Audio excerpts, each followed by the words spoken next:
La mobilisation reste forte contre la xénophobie en Afrique du Sud.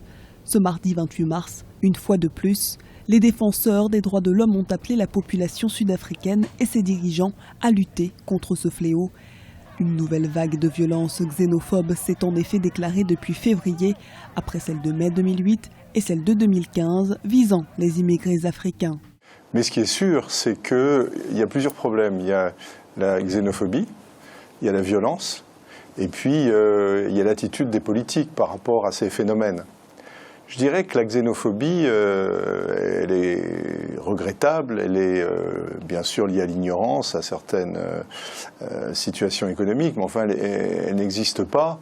Je parle de la xénophobie sans parler de la violence, elle n'existe pas qu'en Afrique du Sud. J'ai vu un pays, mais alors peut-être que c'était il y a déjà quelque temps, mais un pays qui était effectivement, qui avait été fondé sur le culte de la violence. Il suffit de voir les monuments, enfin la violence, elle est inscrite dans l'histoire de ce pays. L'Afrique du Sud est en train de resserrer sa politique d'immigration.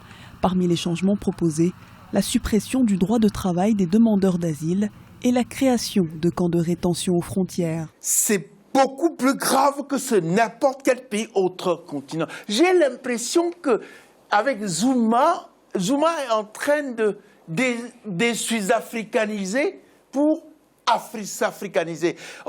C'est un pays sur lequel on avait beaucoup d'espoir, qui pouvait servir de modèle. Une réunion du Conseil de paix et de sécurité de l'Union africaine s'est tenue à ce sujet ce 15 mars 2017 en Éthiopie.